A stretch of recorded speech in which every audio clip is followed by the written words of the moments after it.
ไม่สูงค่าตอนตาในการเห็นดิกไทยในตอนนั้นได้ก็ได้เป็นต้นเสียงนะครับเนาะความไทยได้ก็ห้องว่าวันในยุคนะครับเอาครับต้นเสียงดิกไทยและดิกไทยตีมือนี้กันพ้องไหนเข้ามาด้วยห่างพังมันกันเนาะเอาค่ะไปเห็นแล้วกันครับ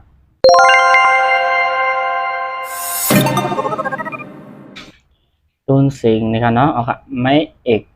ห่างพังลักษณะมันได้เป็นเช่นไหนครับไม้โทเอาค่ะห่างพังมันได้เป็นเช่นไหนกันเนาะไม้ตรีห่างพังลักษณะมันได้เป็นเช่นไหนครับ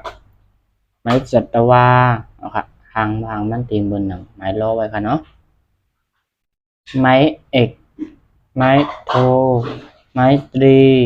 ไม้จัตวาค่ะกัดด้วยดีกวางมันอีกหนึ่งไม้เอกนะครับเนาะห่างพังมันได้มือหนังขีดลงไม้นะครับเนาะพอสิ่งยูธรรมดาโดยปกติมันก็ได้ก็เอาค่ะที่เป็นสิ่งยักษ์ไว้ครับและไม้โทเนี่ยเนาะไม้โทค่ะเอาค่ะห่างพังมาได้ที่เป็นเชิงไหนอะค่ะเนาะส่วนโดยสิ่งธรรมดาปกติยูมันได้ก็ที่เป็นจำใจไว้ครับไมตรีเนี่ยครับเนาะค่ะอันนั้นก็ห่างพังมาที่เป็นเชิงไหนคะเนาะแต่ซ่อมโดยเสียงยูสิ่งธรรมดาโดยปกติมันได้ก็เนาะตีเหมือนหนังเสียงจำใจในดิกายความใจเท่านั้นนะครับและไม้สีครับเนาะไม้สัตวานะครับตีเหมือนห่างไม้ลอยครับเนาะค่ะเพราะเป็นในดิกายความใจเท่าได้ก็ตีเป็นเสียงเป่าครับเนาะตีมีเสียงทางนั้นกันนะเนาะค่ะเหมือนเสียงว่ากาว่าเสียงกันเนาะค่ะตอนแต่ในดิกไทยความไทยเนี่ยเสียงมันตีมีสีเสียงโปมาปาแทงเสียงสามมันอันว่าทำตีมีเพียงอาเซียนี่เนาะทั้งหมดค่ะไม่เป็นเสียงมันในยุคมันค่ะปัดด้วยแทงค่ะใน3ตัวนี่ค่ะเนาะค่ะ3ตัวนี่ค่ะเนาะไม่ไต่คูเดี๋ยวก็ไม่กรันเนาะและไม่ซ้ำคำนี่ค่ะค่ะ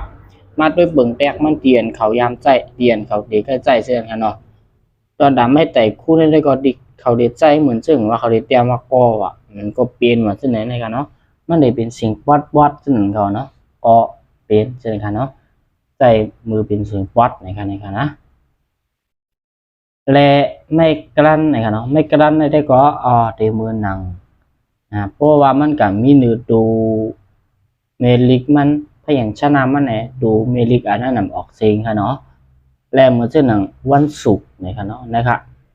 วันศุกร์มันกันเนาะวันศุกร์เนาะดูรอเรือนะครับเนาะตั้งเหนือมันนะมีไม่กลั้นแหละเนี่ยออกบ้านะครับเนาะรอเรือนะครับเนาะและไม่ซ้ำคำเนี่ยไม่ซ้ำคำในก็เลยเมื่อหนัง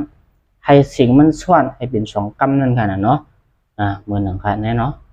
มาเร็วๆนี่ค่ะเนาะค่ะตีมือในค่ะเนาะเบิ่งแตกมันได้ค่ะเนาะ